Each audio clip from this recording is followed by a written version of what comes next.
walang traffic, at walang krimen.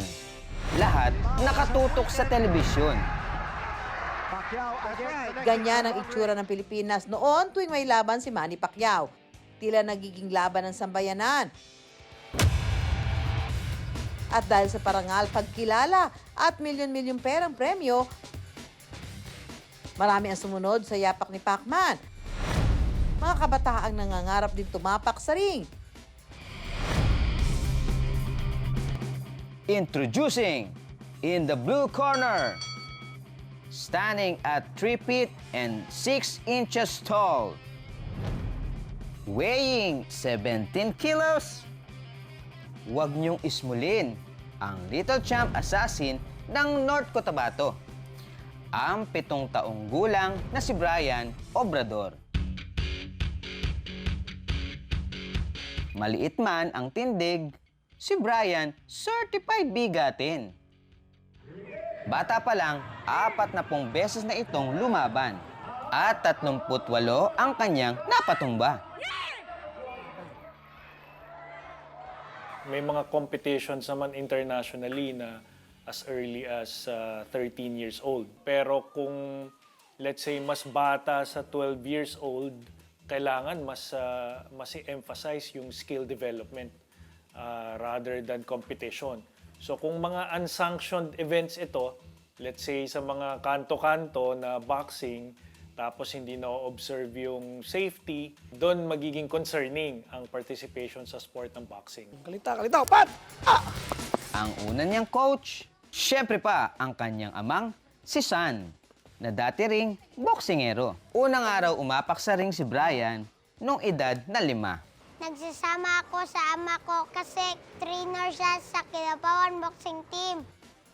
Una, nag-train pa ako. Trainer ako. So, maliit pa siya. Sasama talaga yan sa akin. Kung nakita ko talaga may potential. Kaya yung anak ko, yun talaga ang inspirasyon ko na siya na patuloy na mapaksik. At dahil nga sa 38 medalyang naiuwi niya, si Brian unti-unti nang nakikilala. At ngayon, binansyagan siyang Little Champ Assassin. Wow!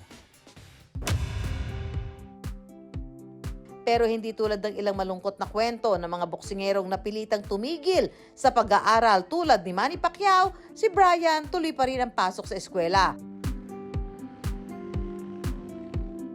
Studies first daw muna.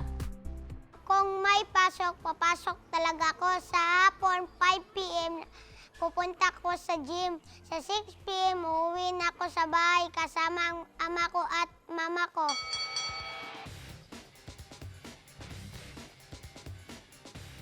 Makikipagsabayan din ang pag-ensayo kay Brian ang 6 na taong gulang na si Jeroni.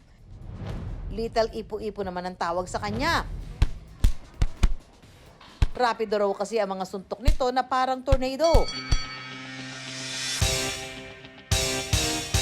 Sina Jeroni at Brian, ilang beses na raw nag-i-sparring sa practice at tinahasa ang bawat isa. Hindi nila iniinda ang matinding training. Tinatanggap ang bawat suntok, ang sakit ng katawan sa murang edad, para balang araw maging world champion. Gusto ko mag-world champion po kasi nakita ko sa TV ang sila Manny Pacquiao and Cuadro Alas.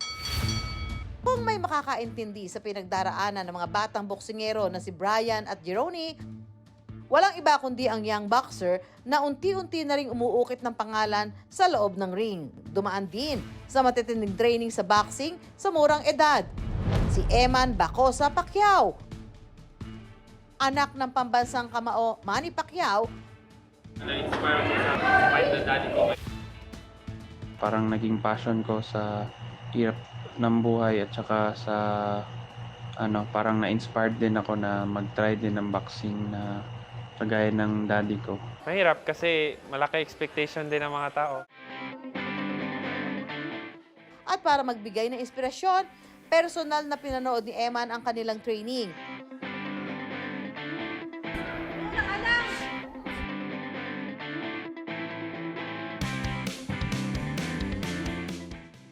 Humanga-hanga si Eman sa ipinakitang kilos ng mga bata. Result is not winner on points by split decision. Blue corner, legal jump sa Senang Kinabawan! At hindi pa dyan nagtatapos ang ating sorpresa. May knockout na regalo ring bitbit si Eman para sa nanalong si Brian. Brand new gloves na may autograph pa niya. Ma-advise na ko sa imo is mag-hard work ka, permi ha. Disiplina ka ha.